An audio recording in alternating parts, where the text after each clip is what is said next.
So now, Peter, would you please come up? The great Peter Huggins. Good evening. I'm Peter Huggins. I've known Eric Rush for 42 years, I figured out. We're both from the Bay Area, and when I graduated from MIU in 1977, I went back to Palo Alto. My first job was managing Wallbangers racquetball, and Eric was my assistant manager. So we go way back. And I've been helping Breadtopia and Eric and Denise and Galen and Liza in the last year write a business plan, do financial projections, apply for loans to banks, and kind of go to the next phase of growth that they're going to. So we're going to hear kind of the story of Breadtopia, its origins and its growth, and then we're going to look at the next phase of Breadtopia. 4 weeks ago, we formed the Fairfield Food Collective, which is a company that grew out of Breadtopia, and the first thing that company did was buy the Harper Brush building, which is 40,000 square feet of space, and as we speak, it's being converted. Galen's taken on the creation of 8 commercial kitchens, creating warehouse space, creating refrigerated space, creating all the facilities that Fairfield will need to support the growth of organic food companies in Fairfield, and we've already been talking to a number of those companies, and they're very interested in coming in and using the commercial kitchen space, and we also have shipping and receiving and lots of facility to really help grow and nurture the base of organic companies in Fairfield. So Eric and Denise started Breadtopia 8 years ago? 14. 14. Okay. All right, 14. So it's been a labor of love for a long period of time. But I think Eric will tell you the whole story. But started with a YouTube video and has grown. And this year they'll surpass 2 million in sales, all from bread products. So we'll get. Even Denise brought some slides, and then the next generation, Galen and Liza, have this whole vision that they'll present of all the different food companies and niches and education courses and different things that we envision as part of the Fairfield Food Collective. So I'll turn it over to Eric and Denise.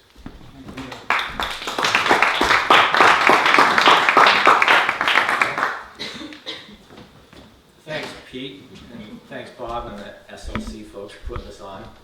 Great food, thanks. I was sitting there listening to Peter talking, like, that sounds like a neat thing. I'd like to be involved with that. So, yeah, it's been a while since we started Breadtopia. Actually, I think the seeds of Breadtopia go way back to when I was in my early 20s. A friend's grandmother gifted me some sourdough starter from Sonoma, California, and that got me interested in this whole thing with sourdough baking. And then from Denise's side, Denise and Bob Satterley, got Busy Bee Bakery going here in Fairfield. Does anybody here remember Busy Bee Bakery? That was in the mid-80s, and so we ended up kind of merging, and out of those seeds came Breadtopia pretty much. So it was about 16 years ago that I decided to get into internet marketing, and it took a couple of years to kind of cut my teeth on that, and thank God Denise was earning a living, paying graphic arts stuff and making money, because I wasn't. And we had some successes with some things, and then but really when the turning point was when we decided to combine what I had learned about that internet stuff with something we were really actually passionate about. It took me 50 years of living to figure out what people have been telling us their whole life. Do something you love, and instead of kind of chasing a buck. And so Breadtopia, actually tomorrow will be officially our 14th anniversary. December 6th.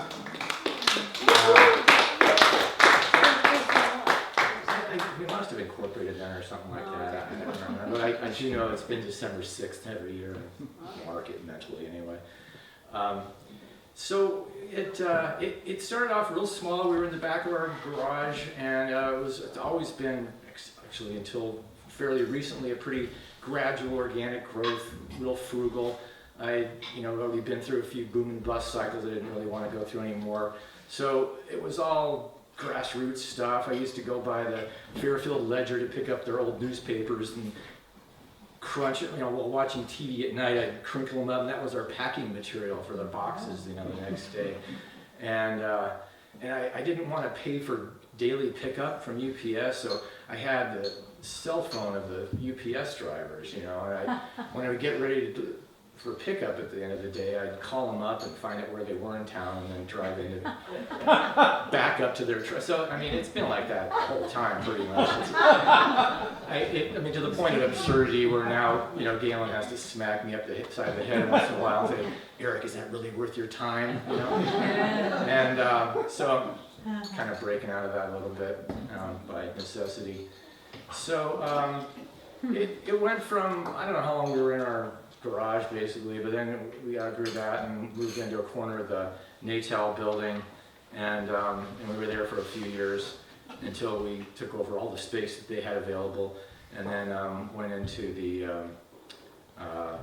right now this month we're moving out of the agri-plastics building across from the bowling alley, and because they couldn't give us any more space than we needed, so now we have some space. And that opens up a whole new thing. I'm going to try to keep this kind of brief because to me, the interesting stuff is what's happening now and what we see happening in the future. So the best thing about Breadtopia from Denise and my perspective is that we got to the point about 5 years ago where Galen and Eliza could join us, and that infused a whole nother level of creativity and energy that's really taken it to another level and given us the kind of the motivation to just keep at it, and it's exciting. So if that's ever all that ever happened out of Breadtopia, it would be the ultimate fulfillment, to have the grandkids next door and stuff. So that's all really cool. That's.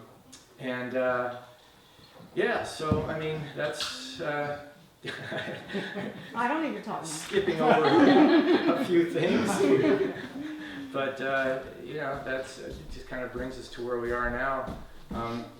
Yeah, did I sure. steal your Nah. notes? No. I'll get into more detail later. So anyway, these pictures are just kind of, there's 2 minutes of them, but we'll put them up while I'm talking. It's about the fun we had. It really is. We decided on a car drive that we were kind of sick of other people making decisions about business and affecting our lives. In other words, working for other people. And we decided that we wanted to be in control, or at least give it a try, right? So that's when Eric started really researching what would work on the internet, and came up with find your passion, get a niche, provide some service, and sell stuff, which is pretty much what we did. We found out that we both like to bake bread. I didn't know that for a while, but it turned out that's Eric's been loving, like you said, back into the sourdough situation years and years ago in your 20s. Anyway, so baking became the thing, and it was also at that time that Mark Bittman of the New York Times and Jim Leahy did a whole series about the no-knead bread recipe, and making artisan bread at home, and it's easy. And we said, yes, that's who we are, and that's what we want to do. And that was your first video, was about no-knead bread, and it still is the most watched, especially for newcomers to baking bread, because it is an easy way to do it and have success with artisan bread making. So that passion for that also, the reason we did it, I was a graphic designer by career, and Eric had a lot of experience with business and sales. So we combined those two things, and that's how we made our business. So what happened? You can see lots of things about bread. That's the last one on there. So I went through that pretty fast. Anything in, well, oh, I know what I wanted to say. Part of the things that was so exciting for us was that we got to go to learn more about baking bread. And we met and still meet and are friends with now even some of the best bakers in the world. And because this niche, people are so passionate about what they're doing, they're not afraid of, they're not afraid of sharing or anything. They just want people to enjoy. And we found that over and over again. No matter where we go in Britain or in Germany or Maine, California, Seattle area, just people just want to. Yes, you know this. We want to share this with you. And we learned, and taking classes too. So we learned more about the details of not only the ingredients, but the techniques, and also where we could go ahead with it. And this started the milling process. So far, we'd only been selling kitchen products that were associated with bread making. And Eric got a small mill. What was that? A meadow mill or something like that? Yeah. And that we had it even in what was Gray's bedroom for a while, in our garage, before it was Gray's bedroom, believe me. So, and we started milling flour at that point because all of the bakers said that the fresher the flour, the better the flavor, and they're right. They're right. And also, this allowed us to work with niche, what do you call them? Well, heirloom grains, but small. The heirloom grains and Well, yeah, they're not very widely grown. Mostly what you get in your bread is hard red wheat, and that's good. But there's also so many varieties that people want to grow now that work with your native soils and your climate and the area you are, so that we get a lot more local product, and that's different from all the stuff that's grown in Kansas and Canada, and so our purpose now has started to be bring those into play and make them available to people, and that was a door opened at that point, and we saw that market was a big one. The lucky thing was that we had fun, and we were just going along mom and pop business. Okay, this is cool. And then we started to see with this grain situation that maybe we could possibly support more of our family. And that's when we started, we started talking with our kids who lived out in northeastern New Hampshire about the possibility of them joining us. So in 2014, they moved here. And since joining us, our business has tripled in that time. So, yay. It's not just these guys, but it's the synergy of it all. And of course, as you start doing more things that work, the more power you get. And so we've been really happy to see the growth happen, and to the point that we have to move and get into this big building. So having our business and doing what we love here in Fairfield, which we love so much, it's fulfilling.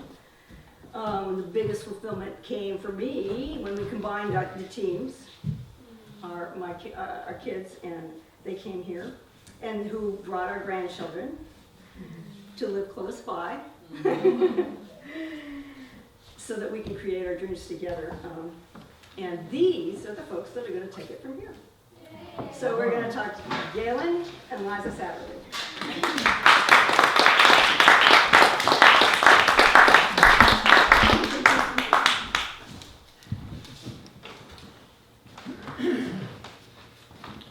So, I'm Galen. I'm Liza.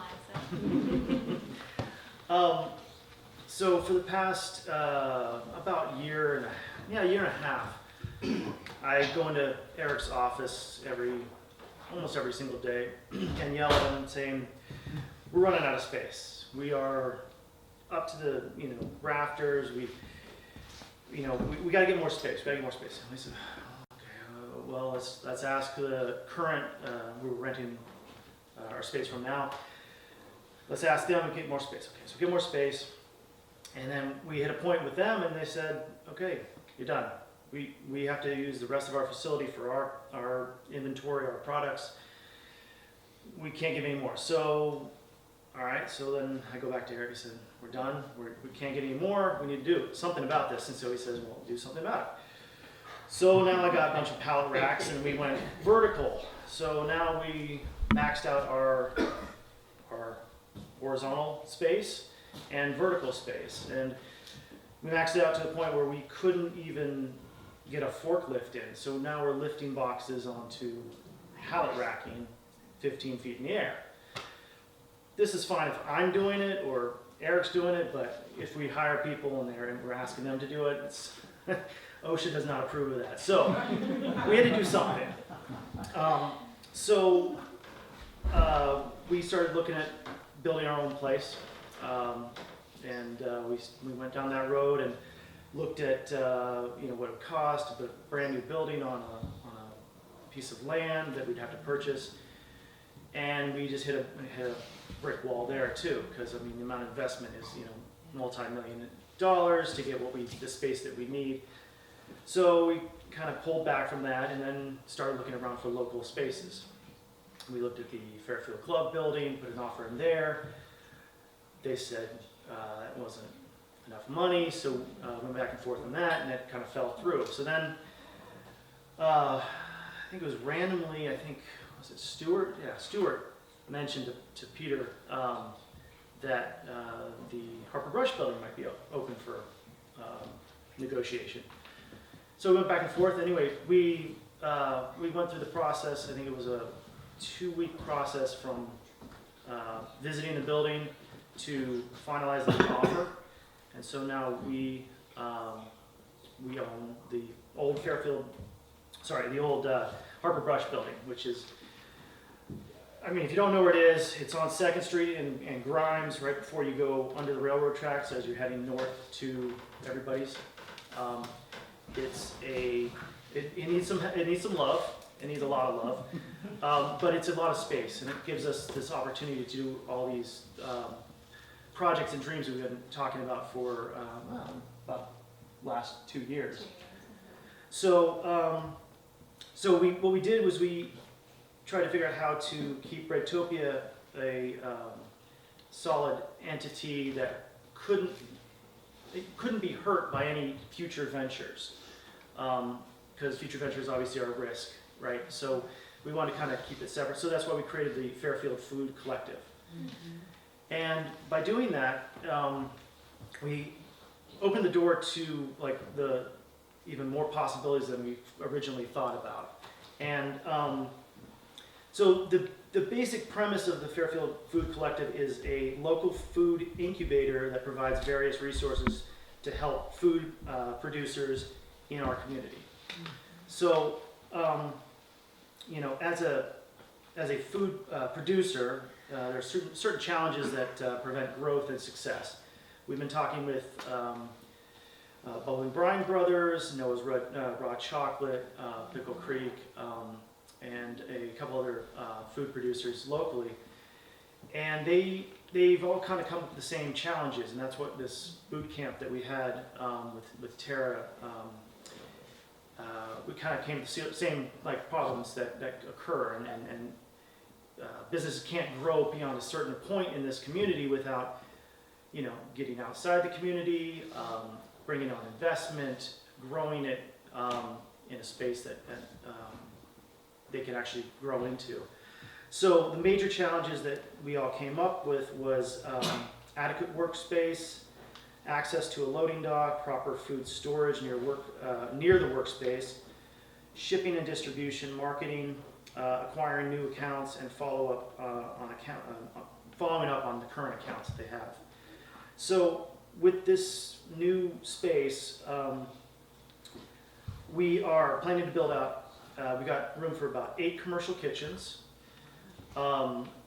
then 2 extra kitchens that you can rent by the day. So that's another thing that local food producers or caterers or people that want to do small runs to do a test batch on what they're producing, that gives them the opportunity to rent it for a couple days and then fulfill their accounts. And so with that, so that takes care of the space, commercial kitchen space area issue. This building has 2 loading docks. We've got all the pallet jacks and motorized pallet jacks and a freight elevator going down to storage of rentable storage for about 6,000 square feet. So, the food producers can be in their commercial kitchen. They don't have to store all their ingredients up in one small space, but then they can store it in a lower food safe storage space in the larger area. We would also need to, we're planning on building out walk-in fridges, walk-in freezers. There's a company that wants to get into frozen bagels, and so they would need to obviously store their frozen product, and so we would make that opportunity for them. With Breadtopia, we have a lot of expertise in shipping and distribution. So we would take all that we've learned with that and create a distribution center in this building as a hub. So food producers could, they create their product and then they hand it over to the distribution company. Distribution company fulfills the orders that have come in through various, either their Amazon accounts or other sales through grocery stores and that sort of thing. So the distribution center would do all the fulfillment for these people. That it is a very time-consuming thing. With the distribution center and with the larger volume of shipping, we can lower our rates overall and actually save money for all the different people that we're shipping for. So, and then also, not many people know how to put together a pallet to ship out. Well, we do that all the time. So we receive pallets, we ship them out, and we can take care of that. Also, it'd be nice to collect various food products onto one pallet and get that shipped out to one location. So if we had an account with Whole Foods as a Fairfield Food Collective, what we can do is we can combine our orders onto one pallet, get that shipped at a really, really inexpensive rate, get it to that location, and then and then those orders are fulfilled right there. So it's this collection and pooling of all of our resources to get it out. Where else are we at? So yeah, then we also have expertise in creating new markets, in creating Amazon accounts, sales through Amazon, sales through eBay, all the big guys. And so we can actually help food producers open accounts, fulfill their orders, and get them on their way with that so they can increase their volume as well. And then the last major challenge that producers have is solved by us creating the sales team. So the sales team essentially would take all the food producers, create a catalog, essentially, for grocery stores, for Whole Foods, for UNFI. And the catalog can be taken and presented as this is the Fairfield Food Collective. And so they have a lot of choice, a lot of options, and then the sales team can do that. Sales team can also create new accounts if it's grain related. So Fairfield Food Collective can go out and find new accounts for Breadtopia, as far as if they're selling seed to farmers, if they're selling malted grain to breweries or distilleries or anything like that, and moving a lot of product like that. So where does that put us? So the last thing that the food producers that would have a commercial kitchen space would have access to are, we're going to create a kitchen studio, which essentially is like an AV studio. Eric needs this for doing YouTube videos and videos on our website to promote our products and demonstrations and recipes and that sort of thing. So since we're already going to be building this studio for Breadtopia, then we would allow it to be rented by the producers to create social media content if they want to promote their products, or to teach a class. And so that gets into the education. So that space would also be the education, and that's where you come in. Hi. So we're really excited about the idea of having an education center. It's been a long time request from Breadtopia customers. They want a place to go and physically be in a room with an instructor and learn how to make bread. So we've been talking about having all types of classes, adult classes that are taught by amateurs, which we consider ourselves to be, adult classes that would have professional instructors, kind of big names in the bread industry. Also children's classes. We're interested in doing family classes where an adult and a kid, or a kid and their adult, whether it's a grandparent or an uncle, a parent, someone special, can come together and bake together in a class, things like that. But we're also interested in, right now we're calling them community classes, for lack of a better term. If there is interest, if there's a way to somehow contribute to maybe improving school lunches, helping to make sure that food pantries or soup kitchens or anything of the like could, be made healthier, maybe with the use of organics, whatever. These would be community classes, and there would be no charge for those.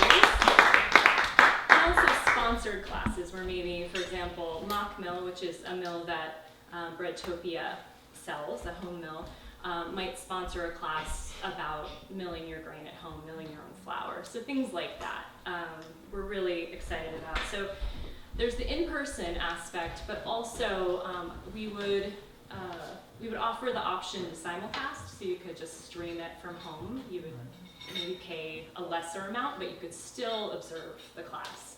So, we're thinking Breadtopia, Denise and Eric have done such a great job of expanding their base is all over the country and sometimes all over the world. So there are a lot of people who are not local who would really, I think, would be interested in classes. So that would address their interest. We're thinking also that this space, it could be used by people who would be interested in making their own YouTube videos, instructional videos, but also perhaps, if there's somebody who's interested in having a cooking class, they could rent the space from us and have their cooking class for their group of people, whoever is interested.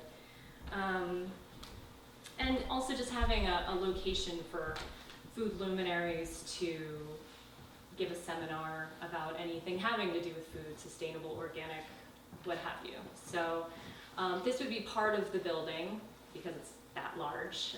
It would be, multi-use, so hopefully it wouldn't be empty all the time.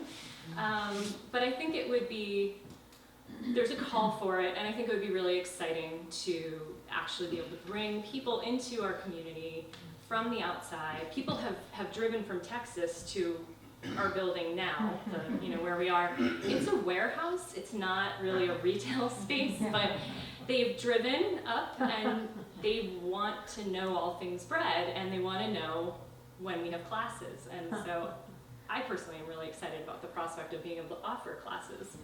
And so that's the education aspect of it. Yeah. Back to you.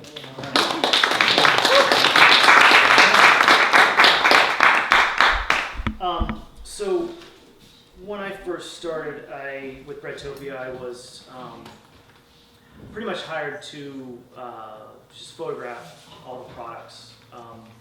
That is my background, is photography. So it just came naturally to take a picture of this and do a video of that. So that's what I was doing. And then I hit a point where I started really getting into grain and the flour. Like they said, Eric and my mom said, they had a small 8-inch Meadow Mills flour mill. And it was like, you just set it and forget it. It was that like basic of a mill.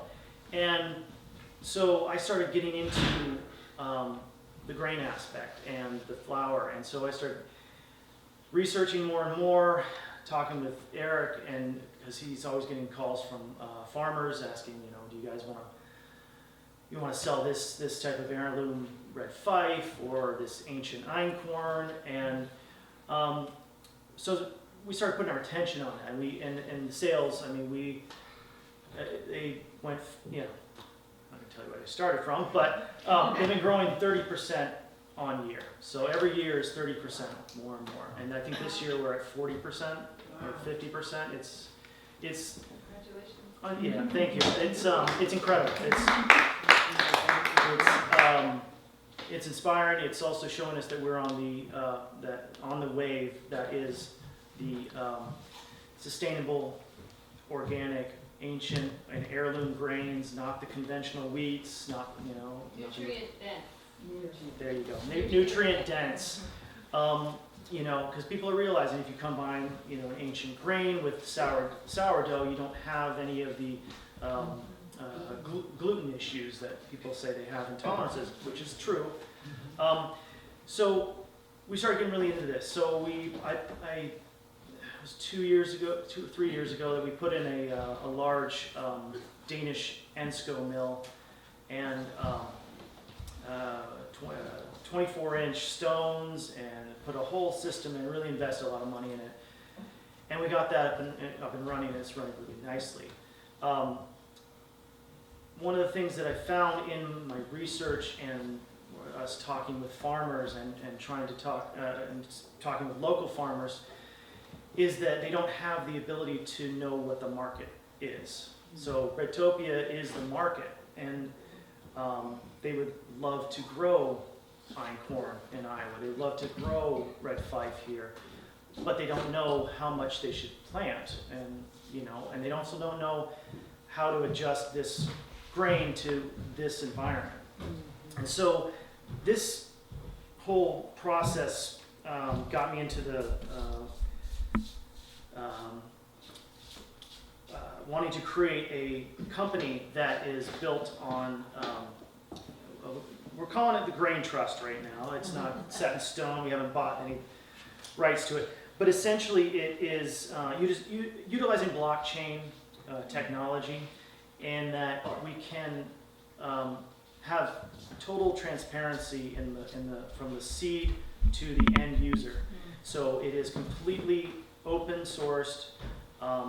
It would be where the farmers put input in. You would have technology based upon weather readings that would all be, essentially collected. And so we would start getting a large data pool, and that could help. Well, there's a lot of benefits to it, but one of them is to help farmers, especially new farmers too, to understand how to grow these grains, how to grow in these environments, what to look out for, how to continue, how to save their family farm, because a lot, I think, what is it, 70 years old is the median age in farming now, so 60s, okay. So we want to be able to create a company that can essentially have a track record of traceability, which can lead to better loans through banks, that they say that red fife is a experimental grain. Well, we have records, documentation that gives them more support as far as how they look at that investment. And so I can go on and on. I'm actually really excited about this whole project, but I can go on and on. But basically, it's essentially it's a communication system between the farmer and the market, and it goes back. So back and forth. So the farmer knows what the market needs. The market is helping the farmer understand what to grow, and also all the farmers that would be involved would also not be competing against each other. So you would have it's sort of how I think the Amish do it now, is they gather together and say, you're going to plant tomatoes, you're going to plant zucchini. And so no, there's not overproduction, not underproduction, but everyone can have a collective success. So that the grain trust is what we're hoping to have also within this building. So it'd be offices, it'd be tech jobs, it would also be grain cleaning, because that's another issue with farmers, is that they can grow some of these wheats, but they don't have the cleaning capabilities. And so we would bring all those grains into our facility, clean them, turn them over, and sell them and get them out the door.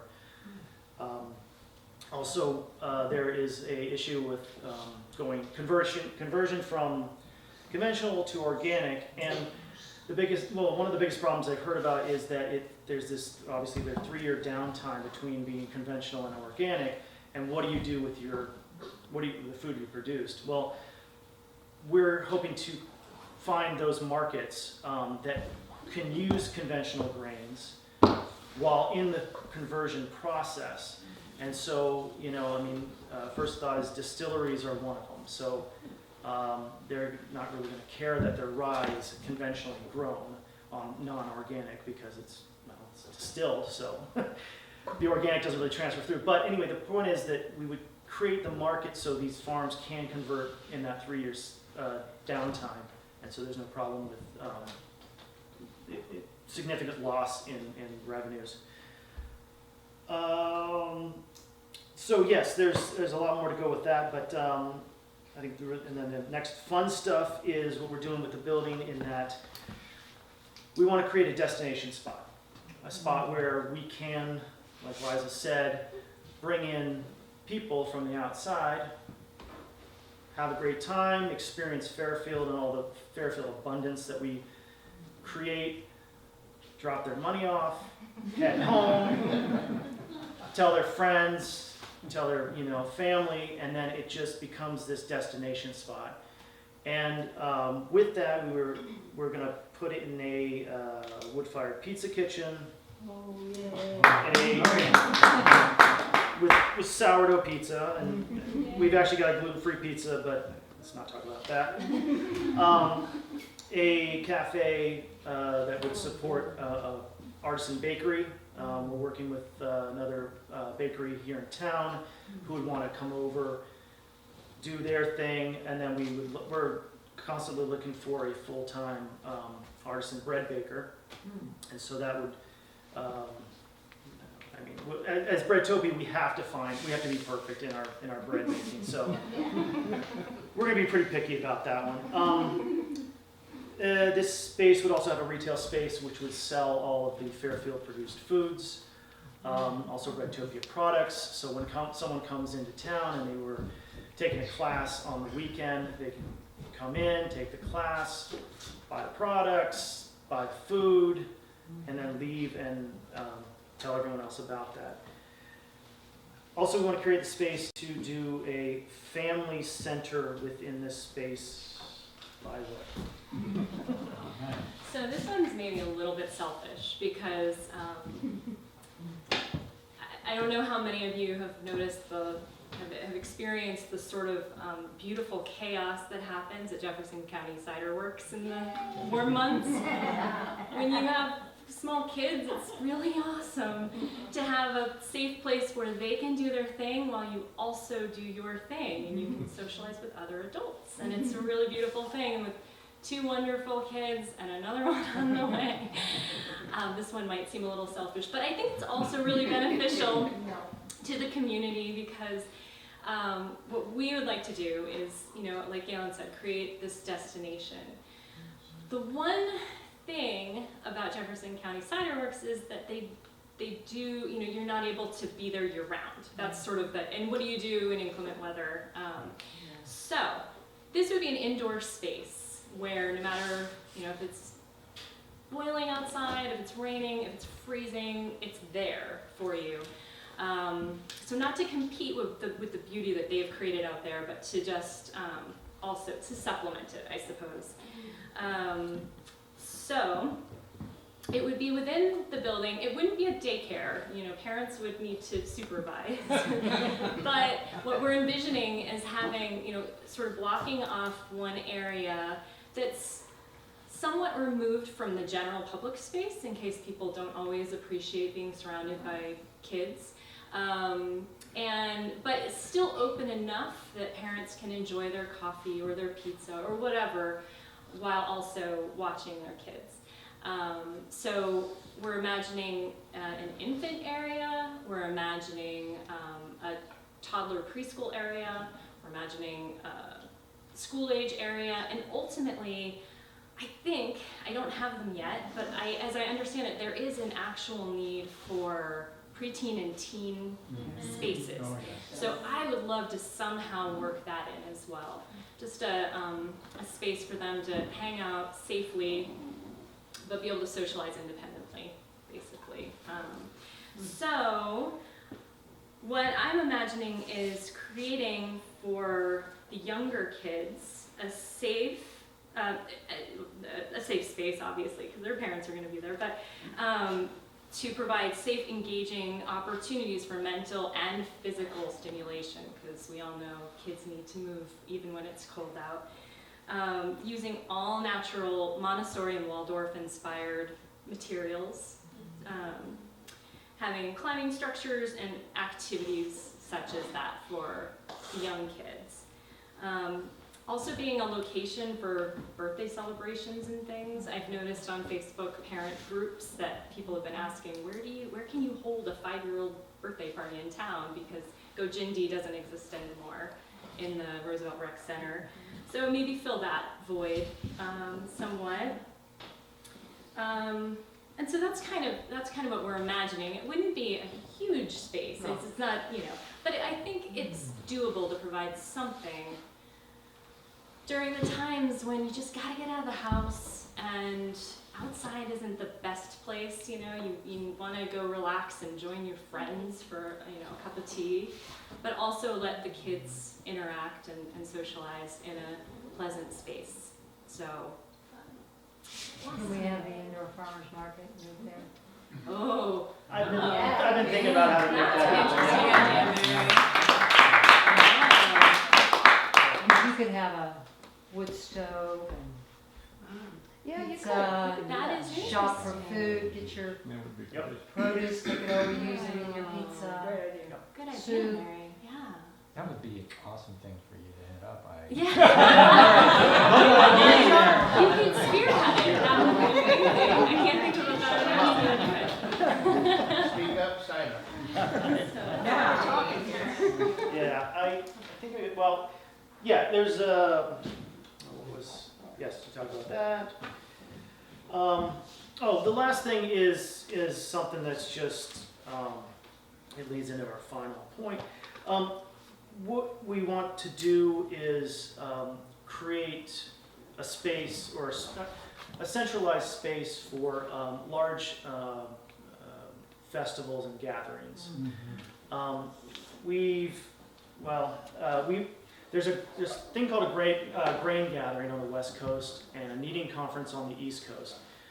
And what those are is there's limited tickets. People, I think it's around 250 people purchase tickets to go to Skagit Valley in north of Seattle, and they go to the Bread Lab there, and they take there's 30 different classes that they can take.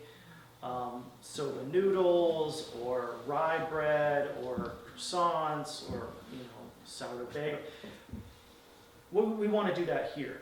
There's nothing in the Midwest. I just went to the grain gathering in Kentucky, and they did a great job. But I know we could do probably triple what the attendance they had. And so the idea behind that is to bring in 300 to 400 people into this community, and it'd be usually over about a 3-day period. And what we would do is we'd host different events. So you'd have presentations at the Sondheim, lectures there. You would have classes at our facility. Great to have classes out at Jeff Co. and Clint's place. And various, and absolutely have visits to the farms and any type of indoor grow. But basically, you have classes and you bring people in. And so what that does, and the other one was a fermentation festival. So anything to do with fermentation, that would be. So we would have it be a yearly thing. Right now, we're scheduled with the grain gathering for grain gathering Midwest in 21. So we kind of have to get this whole building going, and then we can start this festival. But we put a tent in the big, gravel area that we have out back, and we would host all these events, and we coordinate with all the other people throughout the community. And of course, then if you bring in that many people in, we really have to coordinate with hotels and Airbnb. So that leads into our ask, what we're asking for, right? You wrote a bunch of stuff. Yeah, why not? Okay. Well, first let me just say that moving here I'm a New England girl, and I love New England. It's a wonderful place. My family has lived in the same town for 400 years, I think. And people are there because they've always been there, and that's what you do, there's nothing wrong with that. But one of the things I absolutely adore about Fairfield is how it's an intentional community for so many of us. It's been created, and it's been a lot of hard work, and it's been a lot of years of hard work creating this community that is so wonderful and so welcoming. And just, I don't know, it's magical in so many ways. And we just want to add to that. We want to build upon that. And so we want to create this community-centric destination that provides these opportunities for Fairfield and really the region in general, that we wish for it. And so for us, we were talking about it earlier, and I was thinking, I think one of the greatest resources that this community has is a knowledge base of what is needed and who knows it. There's no reason we should spend time and energy reinventing the wheel when there's so much knowledge in this community. So really tapping into what knowledge is already out there about who to talk to, who to hire, all of these things. I mean, I think for me, that's my biggest ask is who do we need to be talking to, and who should we be networking to make this happen, to propel this? What funding opportunities might you know that we should check out? Things like that, where it would really help us to propel the process, because this is a huge project, obviously, and we're gonna have to do it in phases. There's no way we can do it all at once. So that's our plan, is to do it in phases. But I guess for me, and I'll let you speak for yourself, my big ask is, please just tell us what you know. Because I think that is the richest resource we have. Anything that you feel would be helpful to getting this project to a point where it's actually happening on the greatest level. Yeah. Do you have a question or a suggestion? Well, no, my first thought was, have you talked to Josh Verity at Jefferson County Economic Association? Yeah, we've been in contact with Jeff, yes. Josh, yeah. Yes, we Yeah, have. I think maybe we should meet with him again soon. It's been quite a while. Yeah, Well, you know, they just finished this building, you know, just south of town. yeah, he tried to get us to buy it. Yeah. Yeah. Whatever, but Yeah. I mean, they seem to be, Yeah. seem to be in touch. No, he's pointing us in a direction for one part of our distribution. Shipping and distribution is towards a grant that would help with, like trucks, you know, something to get local food out of town and get them sold out of town. So, yeah, we're in communication with him. Thank you for that. Have you Yeah. talked at all to Indian Hills? Because they might be able to teach classes in your kitchen and pay you some rent so that you could. That's a support great some- point. Suggestion. Because there is an Indian Hills Fairfield branch, but they don't have a utility kitchen or an industrial kitchen. Right. And they might have, their programs might be able to support what you do. Yeah, we're I think a representative from Indian Hills came to the last boot camp that we had, and I don't think they came back the next session, so that is someone we should definitely revisit in that respect. We also want to also look at working with, actually we're in communication with NUM and how classes can be developed there. Because they know distance education pretty well. Exactly. They can help you figure out that. Right, and opening the door into, you know, a curriculum based on what our knowledge base.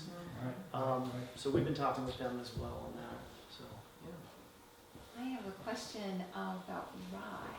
Yes. I was reading about this place in Europe up in the Alps where they've had this tradition of this dark, rich rye bread that people really love and the tourists come to enjoy it. And the thing that really struck me about it was they said you don't need any inputs to grow rye. My limited knowledge is, rye is a cover crop, so it can actually, it gives that nutrients back into the soil. There have been a fair amount of farmers locally that grew rye. Again, they're conventional fields, so they grow rye. We, at Breadtopia, we only purchase organic grains. It's our belief system, but it's also has to do with how we, our production. So to switch out from conventional to organic it's a nightmare. So, but yeah, so we currently have a rye. I mean, what do you which rye it is, Eric? I think ours is Danko. Danko, okay. But that's not the stuff over in the Alps. Oh, yeah, I don't know what that would be. Yeah. But it sounds great. I'm ready to go. Field trip. Yeah, field trip, I don't know if you saw the picture in there with the wheat, that in the slideshow up here, wheat stock and stuff, and that was from a mill in Switzerland. Was it Switzerland? Yeah, Or Austria, I can't remember that. anyway, it could have been Austria. But it was up in the mountains in the Alps, and little tiny mill, and they were still, I mean, that mill had been going for probably 1,000 years. Wow. And they were still doing it, you know. The wheel turning in the The wheel- brook oh, going by. We kind of want to get this local grain economy thing going. Actually, Dan Walker this fall planted an acre of our wheat in his organic, plot, and so we have a half acre of this stuff called Cororoa, which is a really nice wheat, and this red fife, which we talked about. It actually was brought over in the 1800s. Mostly it was mostly a Canadian crop. It was kind of been migrating south, and so that's coming up. I just drove by a couple days ago, and there's nice little sprouts coming up. So this next fall, maybe we'll have our first organic harvest of some local heirloom grains. You know, those are the heirloom ones, and actually, you know, a couple farmers, Dean and Dan actually, have been growing, hard red meat, soft red, yeah, something. What did Dean grow? We had some farm, I mean, It was a hard winter. it wouldn't be, It was a winter meat. yeah. Hard winter. Yeah, hard red, yeah. Which is, but it's organic, yeah. Really exciting to know that there's going to be organic straw in the community with all of the Yes. grain being Yes, grown. exactly. We're going to have that for our mulch. Yep. And also, not that you need not one more thing to add to this Bring amazing, it. Come on. but pop-ups, having guest chefs. Exactly. Or you know, aspiring chefs be able to use one of the kitchens for a pop-up restaurant just Yep. for weekends or something fun to get them experience. My stepson is in culinary art school right now, and I know that I would love to see him do something. Perfect. Cool. That would, And that's for your great. children's events, we should do cooking things. I'd love to do that. Yeah. Yes. Definitely. And your mill run, have you found a market, or what do you do with your mill run currently? Like the We were selling to sweet professional proteins up in Washington for Yeah. their organic pig feed. Yeah. We were producing too much for them. Okay. So they said, no, let's hold off on it. So right now we are, I was giving it to, so, you want me? Yes. Great. Yeah. That's the answer. The Korean natural farming, one of the first stages in growing out the indigenous microorganisms, you need a good quality mill run to do that. And so, great. Yeah. So I hopefully can help build a market for that for you. Wow. Yeah, so that's fantastic. That's absolutely fantastic. Right now, the biggest problem is we fill our mill runs in a large super sack, Yeah. which sits on a pallet, and no one can take that I don't because know what mill runs are. they're basically, so there's two different types of flour that we make. One is a whole wheat flour and the other is a bolted. The whole wheat flour is about 99% of the wheat berry, which is, what you're starting with. So we take about 1% out of that because of it didn't get milled up fine enough to go through the screens. And then our bolted, we take about 15% out. And that's mostly bran is what's coming out of that.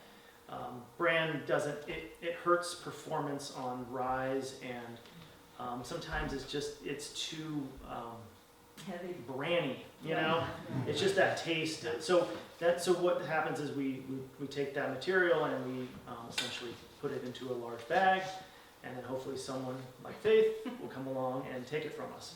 You can load it and then I can unload it at the Sky Factory type of thing, or? Well, that's the question. So we got a loading dock, but do you have a dock height? Yeah.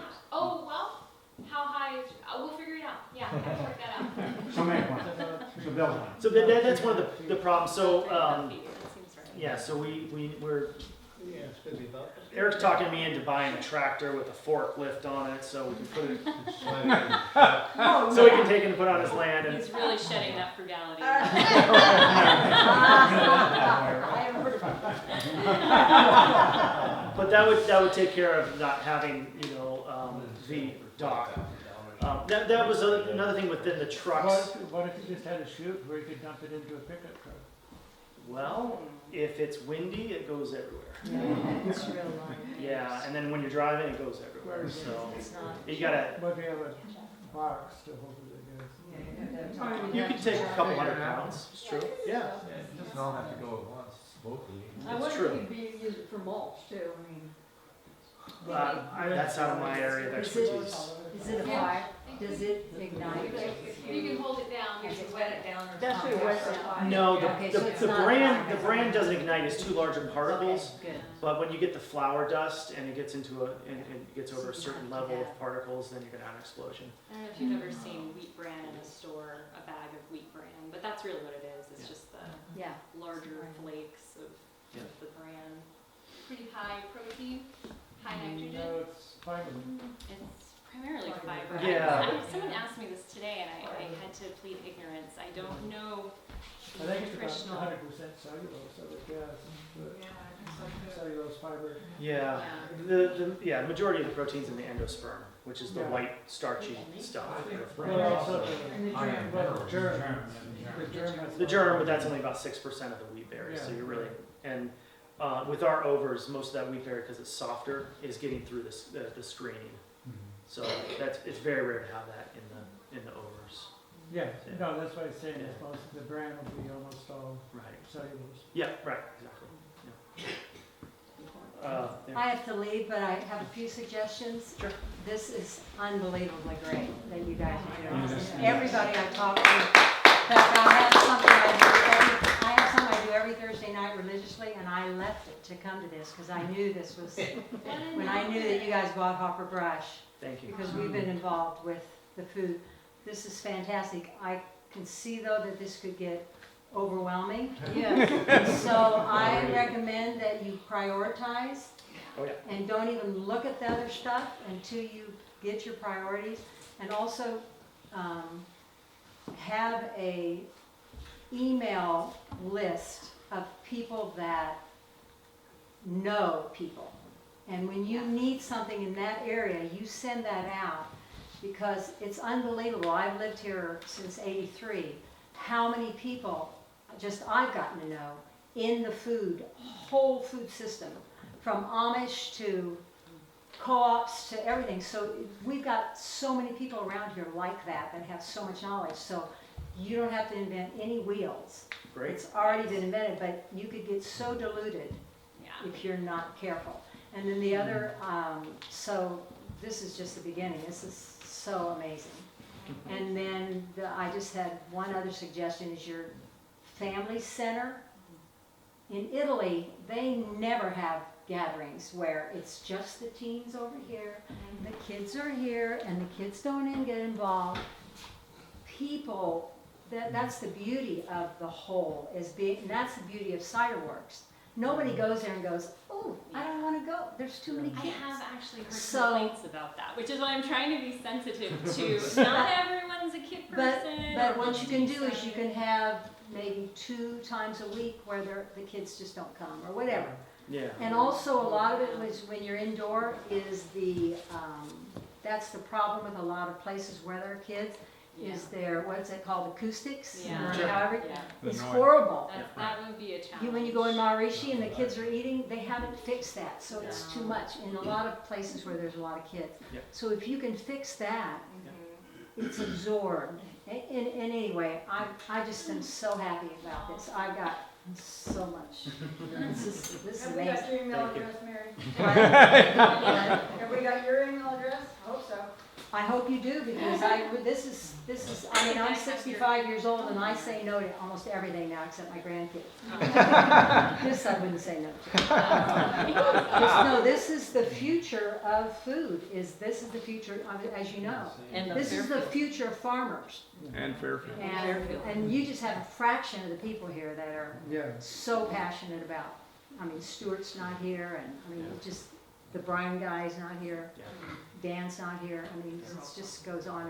And then the service that you're gonna provide for these companies to really be, I mean, for Dan to become really successful, self-sufficient, you Yeah. know?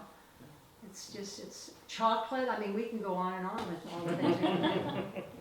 So, bless you. Mary. This is the Well, also, just about, integrating the different ages, Latin culture is very integrated. Yeah, no, it's true. I'm actually a huge fan of integrating the ages. I think I'm a little hypersensitive to it because I've heard complaints about Cider Works. Not everybody loves being around kids being kids, but I'm all for integration and holistic anything really. Yeah. So yeah. Well, lots of times in Latin culture, the teenagers will just take the kids to them, take over the kids actually, and so that is a really good integration. Yeah, and it frees up the parents. Yeah. So before everyone leaves, I would love to have everyone put their hands together and just give them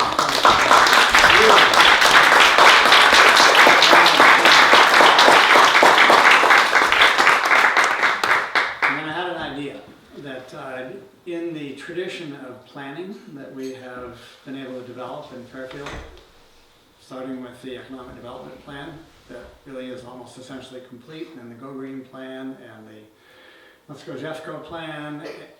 I would love to offer this building for some kind of maybe a weekend workshop where we invite the community in. You had the ask, we put the dog whistle out to the whole community. Anyone who wants to come and participate on any level at all, or we have X number of chairs, first come, first served. And we spend the time with the community, just connecting people, the Marys of the world, and all the folks who have all the connections. Barbstone knows huge numbers of people in faith, and so many people. So I would just like, on behalf of the Sustainable Living Coalition, I'd like to offer our good offices to facilitate that, if that could be something of value. Thank you. Thank you.